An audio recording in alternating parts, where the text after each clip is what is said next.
ఖరీఫ్ సాగు పంటకు రైతులు సన్నద్దమవుతున్నారు. వర్షం కురిసి భూములు పదును కావడంతో రైతులు దుక్కిదున్నుతున్నారు. వర్షం రాకతో భూములను సిద్ధం చేసుకుంటున్నారు. ఓవైపు ధాన్యం కొనుగోళ్ల ప్రక్రియ కొనసాగుతుండగా మరోవైపు అన్నదాతలు సాగుకు సిద్ధమవుతున్నారు.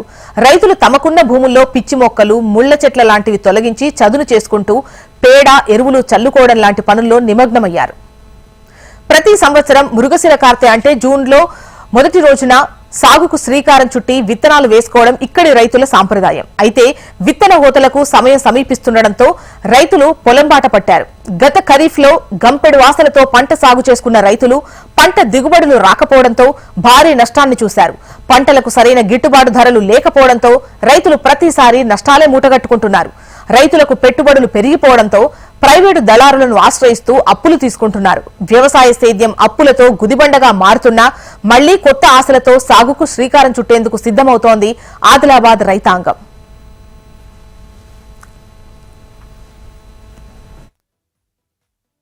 ఖరీఫ్ సీజన్ ప్రారంభమవుతుంది.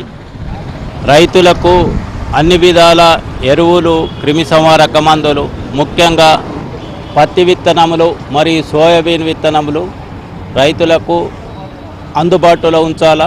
ఏది కృత్రిమ కొరత సృష్టించకుండా డీలర్లు కానీ అధికార యంత్రాంగం కానీ అన్ని ఏర్పాట్లు చేసి రైతులకు ఎండాలు బాగున్నాయి కాబట్టి నీటి వసతి కూడా డీలర్ల వద్ద పెట్టవాలని మేము కోరుచున్నాం.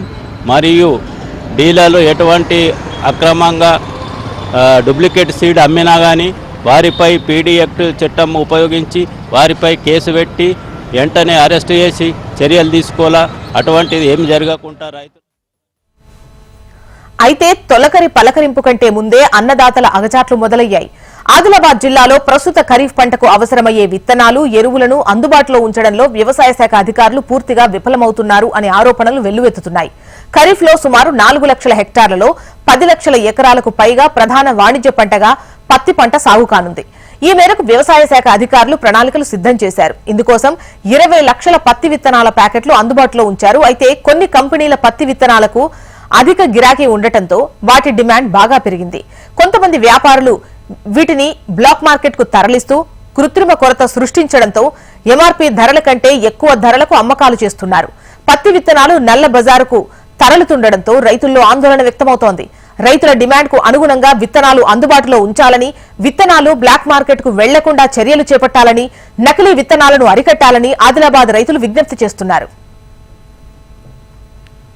జిల్లాలో ఏంటంటే వర్షాలన్నీ కూడా సెకండ్ వీక్, థర్డ్ వీక్లో పడుతున్నాయి కాబట్టి రైతులందరూ కూడా ఫస్ట్ వీక్లో వేయకుండా, అంటే పొడి దిక్కులలో వేయకుండా తగినంత వర్షాలు పడేటప్పుడే విత్తుకున్నట్టయితే మంచిగా జర్మినేషన్ వచ్చి మంచిగా పంటలు కూడా దిగుబడి రావడానికి అవకాశం ఉంటుంది.